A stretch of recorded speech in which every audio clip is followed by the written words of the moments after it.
is Gina, and we just got back from watching Julia and Julia, which is directed by Nora Ephron and starring Meryl Streep and Amy Adams. This movie is based on the book by Julie Powell about her experience. She decides to cook every Julia Child recipe in Julia Child's book in 365 days in over 500 recipes.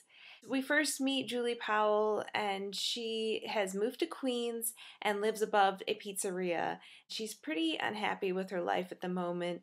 It's taking place in 2002, and she works in a cubicle answering calls of people who have been affected by 9/11 and the aftermath, and dealing with insurance and all sorts of really hard things to watch. You just watch the scene with her taking call after call, and it's miserable. We flip back and forth between her story and the story of Julia Child in the 40s, living in Paris, and she's pretty much a housewife. Her husband works in the U.S. Embassy there, and she doesn't have anything to do with herself. She's bored. She tries to learn how to make hats and play bridge, and it's all very boring. So she decides she loves more than anything else is food and cooking.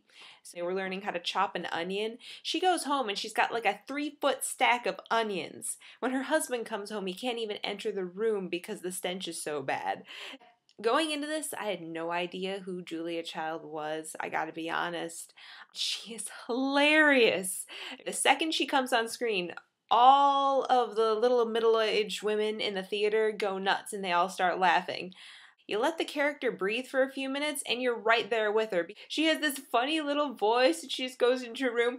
Oh, what are we doing here? Oh, bon appetit. Woo! Oh, I like food. You just have to laugh at her. I mean, but she's real, she's believable. You know, she isn't making fun of Julia Child, which is what's so great about Meryl Streep. She creates this character, and Amy Adams as Julie Powell is adorable, sweet.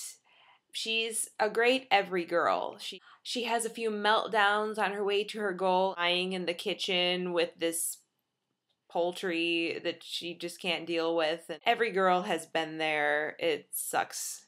The real stars in this movie are the supporting men. The women in this movie could not be half as strong as they are without these men backing them up. They are pillars of strength. These women are ridiculous at times. The things that they're putting these guys through, and they're there. And they're always loving and sweet, and they say the right things, and they really are very saint-like.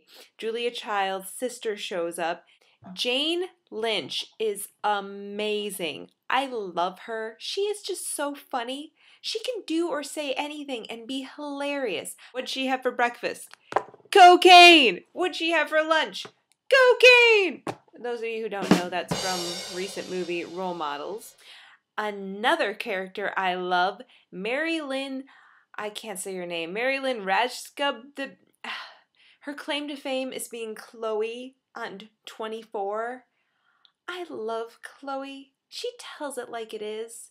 She will always be straight with you. She is so good at deadpan. At one point, Amy Adams turns to her friend Sarah and says, "Am I a B-word?" And she says, "Yeah."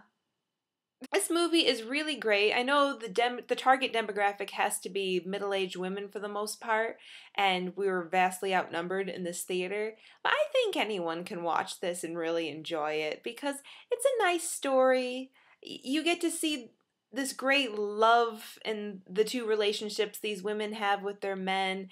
It's unconditional love is what it is, because they're always there backing them up, and it's really nice to see. And I would recommend anybody going out and seeing this.